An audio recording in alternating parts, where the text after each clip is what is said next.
ये इनका फेमस ओए ओए ओए ओए ओए काली गुड्डो ना भड़िया ना डंग डंग डंग डंग डंग डंग डंग डंग डंग डंग डंग। अस्सलाम वालेकुम नाज़रीन, मैं हूं आपका प्यारा मेज़बान मोहम्मद हादी। आप देख रहे हैं वॉइस टीवी यूके।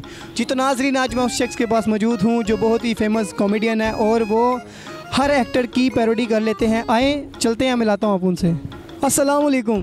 वालेकुम सलाम। कैसे हैं आप? अल्हम्दुलिल्लाह। जी तो नाज़रीन, आज मेरे साथ मौजूद हैं कामरान ज़रीफ़ साहब। मुनव्वर ज़रीफ़ साहब हमारे लेजेंड आर्टिस्ट थे, कॉमेडियन थे और चॉकलेट हीरो थे वो, और मज़ेदार किस्म का काम करते थे। तो मुनव्वर ज़रीफ़ साहब को देख देख के मैं फिर मुतासिर हुआ और मैंने सोचा क्यों ना, ये भी एक काम है, ये भी एक फ़न है, किसी को हंसाना। रुलाते तो बहुत से बंदे, रुलाते तो बहुत से, लेकिन हंसाना बड़ा मुश्किल काम है आजकल के दौर में। इसके अलावा मैं बाकायदगी से निसार भट्ट का शागिर्द हुआ। वाह जी वाह, माशाल्लाह। और उनके बहुत से मतलब वो काम कर रहे हैं, जो उनका फ़न है वो अल्हम्दुलिल्लाह मेरे गले में है। तो उनके हवाले से मैं आपको एक बिल्कुल आइटम सुनाने जा रहा हूँ कि उन्होंने बड़ा मशहूर आइटम होया पित्तल दा बैंड। अच्छा, पित्तल दा बैंड। हाँ, वो किस तरह बजता है, शहनाई, त्रम्पट, बेस, तीन आवाज़ा, तीन साज, वो किस तरह बज रहे ने। सब तो पहले शहनाई है, वो शहनाई दा की अंदाज है।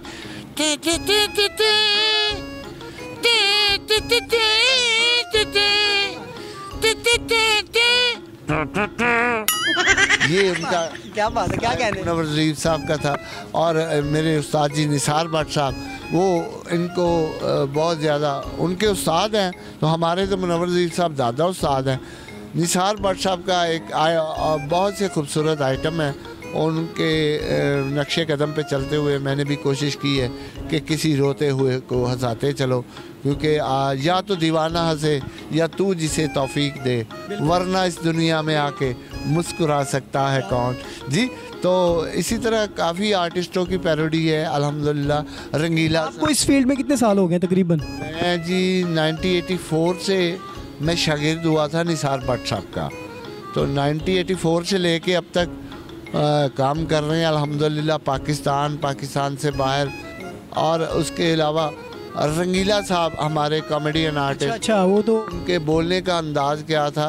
रंगीला साहब यहाँ पे अचानक आ जाए तो वो क्या करेंगे, ये इनका फेमस स्टाइल है। ओ खाना खराब दे पुत्र,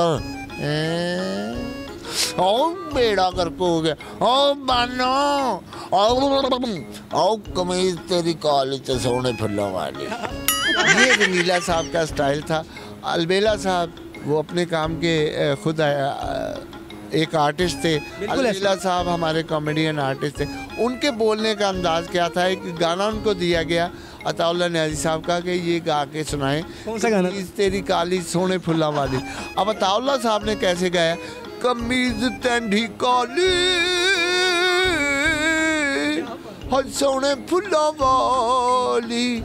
ये अताउल्लाह साहब का स्टाइल वर्स स्टाइल था पंजाबी का स्टाइल है उनको गाना अगर गाना पड़े अलबेला साहब को तो वो कैसे गाएंगे यही गाना, बाबा जी कमीज तेरी काली ओए ओए ओए ओए ओए सोने फुल्ला वाली, ओ जे तू बच्चे वलैत केड़ा पागल दा पुत्तरी करे और तेनू ले जाना मियां वाली, तेनू यकीन नहीं आया कमीज तेरी काली ओए ओए ओए ओए।